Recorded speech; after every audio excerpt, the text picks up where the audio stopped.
જો તમે હાઈવે ઉપર ગાડીથી મુસાફરી કરવાના છો તો આ સમાચાર તમારા માટે ખાસ છે। હવે ટોલ પ્લાઝા પર લેવામાં આવતા ટેક્સ માટે હાઈવે ઓથોરિટી ઓફ ઇન્ડિયા એટલે કે NHAI એ નવા નિયમો લાગુ કર્યા છે, જે અંતર્ગત જે લોકોની ગાડીમાં ફાસ્ટેગ નહીં હોય તેઓએ ડબલ ટેક્સ ચૂકવવો પડશે, જેને લઈને નવા દિશા નિર્દેશો પણ જાહેર કરવામાં આવ્યા છે। ફાસ્ટેગને લઈને નિયમોમાં કેટલાક ફેરફાર કરવામાં આવી રહ્યા છે, જેમાં હવે કોઈ એકથી વધુ ફાસ્ટેગનો ઉપયોગ નહીં કરી શકે। આ સિવાય KYC પણ જરૂરી છે।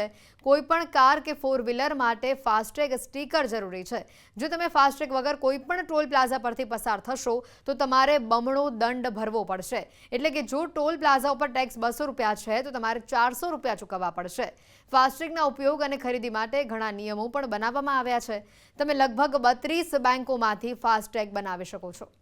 ફાસ્ટેગના નિયમ બદલાયા। વિન્ડસ્ક્રીન ઉપર ફાસ્ટેગ નહીં તો ડબલ ટોલ ટેક્સ। ફ્રન્ટ વિન્ડસ્ક્રીન ઉપર અંદરથી ફાસ્ટેગ લગાવવા। CCTV દ્વારા ફાસ્ટેગના વપરાશ પર રખાશે નજર। બેંક સહિત અન્ય એજન્સીઓને કરાઈ સતર્ક। લોકો પોતાની ગાડીમાં જાણી જોઈને ફાસ્ટેગ નથી લગાવતા, જેના કારણે NHAI એ ફાસ્ટેગને લઈને આ નવા નિયમો લાગુ કર્યા છે। હવે વિન્ડસ્ક્રીન ઉપર ફાસ્ટેગ નહીં હોય તો વધારે ટેક્સ વસૂલવામાં આવશે।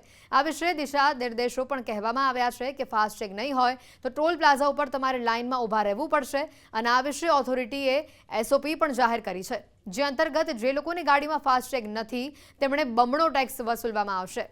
જે લોકોની ગાડીમાં ફાસ્ટેગ નહીં હોય તેમની પાસેથી બમણો ટેક્સ વસૂલવામાં આવશે। સાથે જ તમામ ટોલ પ્લાઝા પર આ નવા રૂલથી સંબંધિત જાણકારી પ્રદર્શિત કરવામાં આવશે। તેમજ જે લોકોએ ગાડીમાં ફાસ્ટેગ નહીં લગાવ્યું હોય તેમનું રજિસ્ટ્રેશન નંબર CCTV દ્વારા લેવામાં આવશે અને ટોલ પ્લાઝા ઉપર બમણો ટેક્સ વસૂલવામાં આવશે।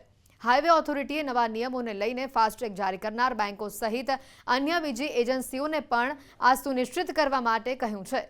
તેમના દ્વારા ફાસ્ટેગ પ્રાપ્ત કરનાર વાહન ચાલકો સારી રીતે તેને વિન્ડશીલ્ડ પર લગાવવો પડશે અને જે નિયમો બેંક માટે હશે તે જ નિયમો જે તે એજન્સીઓ માટે પણ રહેશે।